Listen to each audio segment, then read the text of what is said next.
నమస్తే, welcome to reflection news. నేను మీ యోగేష్.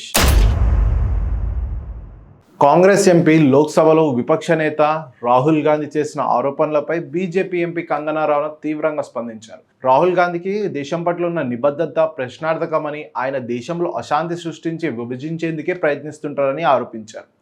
ఒకవేళ రాహుల్ గాంధీ అటల్ బిహారీ వాజ్పేయి గారితో తనను తాను పోల్చుకోవాలనుకుంటే ముందు బీజేపీలో చేరాలని ఆమె సూచించారు. అప్పుడు మాత్రమే ఆయనను వాజ్పేయిలా మారగలరని ఎద్దేవా చేశారు. రష్యా అధ్యక్షుడు పుతిన్ భారత పర్యటనకు కొన్ని గంటల ముందు రాహుల్ గాంధీ కేంద్ర ప్రభుత్వంపై కీలక ఆరోపణలు చేశారు.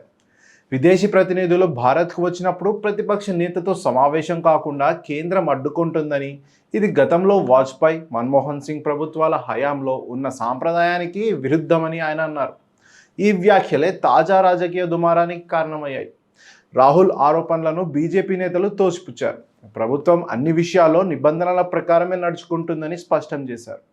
ఏఐఎన్ఎస్తో మాట్లాడుతూ రాహుల్ ఎక్కడ మాట్లాడాలో అక్కడ మాట్లాడరు, కేవలం గందరగోళం సృష్టించడమే ఆయన పనిని మరో బీజేపీ ఎంపీ భీమ్ సింగ్ అన్నారు. రాహుల్ ఈ అంశాన్ని రాజకీయం చేస్తున్నారని ఇంకో ఎంపీ బ్రిజ్లాల్ విమర్శించారు. అయితే ఈ విషయంలో ప్రభుత్వ ప్రమేయం ఉండదని జేడీయూ నేత కేసీ త్యాగి, కేంద్ర మంత్రి రామ్దాస్ భిన్నమైన అభిప్రాయం వ్యక్తం చేశారు. పర్యటనకు వచ్చే దేశాధినేతలే తాము ఎవరిని కలవాలనుకుంటున్నారో స్వయంగా నిర్ణయించుకుంటారని, ఇందులో ప్రభుత్వ పాత్ర ఉండదని వారు స్పష్టం చేశారు. పుతిన్ కోరుకుంటే ప్రతిపక్ష నేత హోదాలో రాహుల్ ఆయనను కలవచ్చని ఆయన అన్నారు. జై హింద్.